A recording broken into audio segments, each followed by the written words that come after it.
a lot of great products. So here we are again. Your picture has been Industry, we've been very successful, and we've set a lot of strong standards, had a lot of great products, and it's a very competitive industry, and so you're seeing a lot of reaction to that. But in terms of the publicity and the broad acceptance of the direction we're taking, I think it's more positive now than it's ever been. What about the ability to separate what Bill Gates has done with Microsoft from what Bill Gates is? Do you think that there's a lot of sort of stuff that falls over in the wrong direction, maybe? Well, I'm capable of separating them. That's the most important thing. The press, they're not very capable of that, but maybe that's not important to them. Are you worried about the FTC thing or concerned about it at this point? Well, any investigation like that can take a lot of time. The amount of paper we'll eventually send to them will be millions and millions of pages. And since we've been talking to them, they've initiated investigations into 3 or 4 other companies in the industry. And so they're obviously learning a lot about the industry. It's not something we expect to change our business, but it is a distraction. Good. Now that we got that out of the way, let's go into some fun stuff. Do you remember the first time you saw or used a computer? Do you remember your first instance? Sure. Tell me about it. Well, I was 13 and some money had been donated to get a time-sharing terminal. It was a General Electric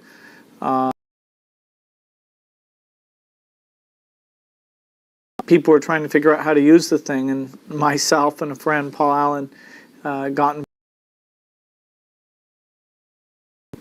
Did you know then that that's where you wanted, did you say, gee, this is where the world is going? Well, at a very young age, I was heavily involved, for long periods, working day and night on the machine, writing programs, learning new things. I'd go through periods where I'd say, hey, this computer stuff, let's not do that for a little while. Then I'd go back into it. And when I went to college at Harvard, I was still dealing with that. Am I going to work on this computer side, or maybe I'll just go work in economics or law and do what I thought of as a more normal pursuit. So I was always mixing back and forth. And it wasn't really till I dropped out and started Microsoft that I declared where my focus would be. When you got that phone call from IBM, or however that finally transpired, where they said, you're it, we're going to use your system on our new personal computer, did you have any sense that this was sort of day one of a revolution? Well, it really wasn't. You got to understand, we'd been in business, and we were the first in the business, the largest in the business at that point in time. Our system software, our BASIC, was being used on virtually all the machines. When IBM first came to us, they had proposed an 8-bit machine, which wouldn't have had any impact at all. It was our suggestion that they take the opportunity to move up to a 16-bit machine, which kind of contradicted the purpose of the project, which was just to prove that IBM could get something done quickly. They didn't have a very big forecast for it. And we actually had more people working on the project throughout that project, even though we were a 30-person company, than IBM did. And it had to go through all these reviews, and they could cancel the product at any time. And particularly this idea of using a 16-bit processor, there was some real resistance because it meant we had to write new things to get the work done. And so it had its ups and downs. Once it got done, we chose to use that as the model to go to other manufacturers and promote the idea of using our operating system and being compatible. And so we saw that as the beginning of true compatibility between these desktop machines. When you first got into it, when you first started Microsoft, what did you envision as the future of personal computing? Did you see a paperless office coming, or a computer in every home, an information powerful society? What were your views? Well, Paul Allen, my co-founder, and I wrote down that we'd see a computer on every desk, and in every home. We saw the microprocessor, the chip that drives it, improving so rapidly that any access to information or processing of information would move into the PC, and it would be the tool of the information age. And so that general belief is what we've been moving towards these 15 years. Of those hopes and promises, which are the ones that you feel have best been delivered on, and which ones haven't been? Well, this is an industry where we talk a lot about ease of use and capabilities, and we still have a long ways to go to make these devices as easy as we'd like. People's curiosity about the machine and their willingness to learn things and help other users have been really essential to getting the tool to be used as broadly as it has. And it's been an industry with a lot of ups and downs. All of our early competitors went bankrupt. Most of the early hardware companies are gone. There's been, during the 15 years I've been in the business, the number of companies that have come and gone have been incredible. And it's because a lot of people didn't come up with the right products, they didn't transition to the new stages, and it means it's confusing industry to follow. One of the things that's come out of the industry is vaporware. I understand that Ann Winblad actually coined the phrase, or gets credit for it.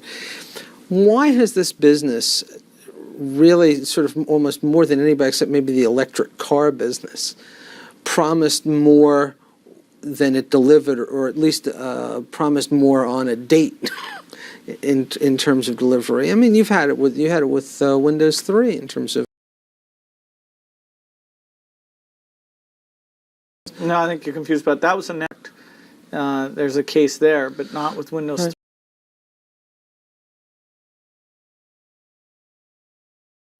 Well, I think it's better, more powerful, and see how it's going to change. So even when we don't announce,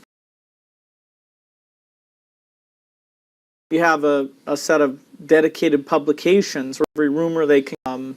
The amount of pre-announcement that some people are still doing a lot.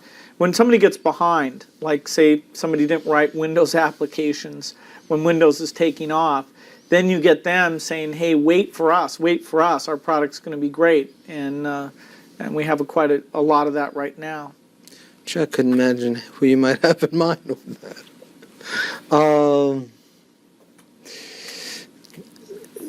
Despite your participation in the Advanced Computing Environment Initiative, you're really now the defender of the installed base. You're the champion of the 50 million DOS-based machines. And when guys like Apple and IBM get together and say, we're going to bring you something completely new, and you have to throw out everything you've got, you've sort of become the defender of of these 50 million out there. Was that a role that you went after, or has that just sort of happened? And how do you feel about that?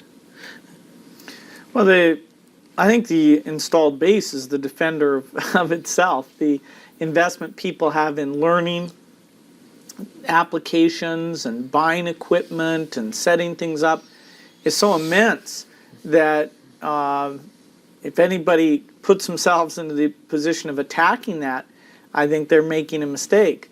The position of improving it, certainly we need lots of improvements. And so the real question is, who can do that job of preserving what's there and taking it forward? Because we have built the system software that's used in the vast majority of those machines. We're in a good position. For example, we provide a graphical interface, and we'll be providing a lot of things like handwriting and so-called object orientation as we move forward. So we're in a stronger position to preserve it.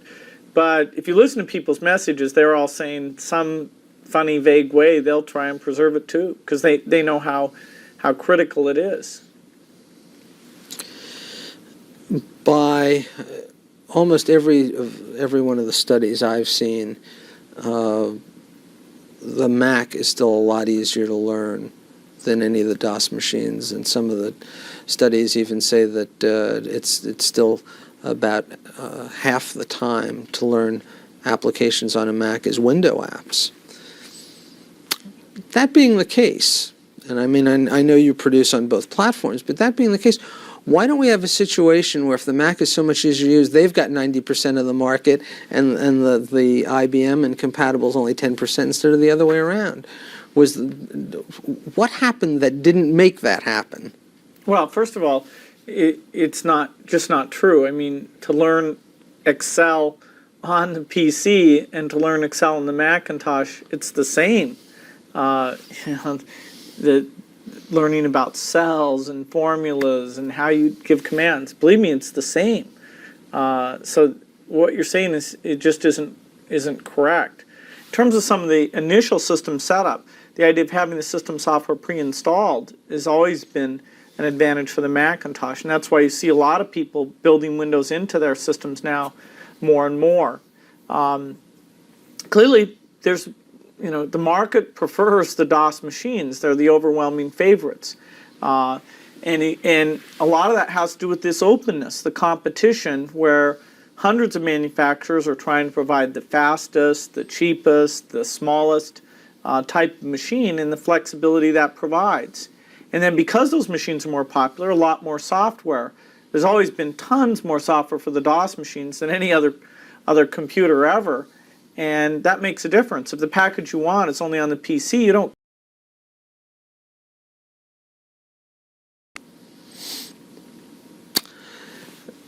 Let's talk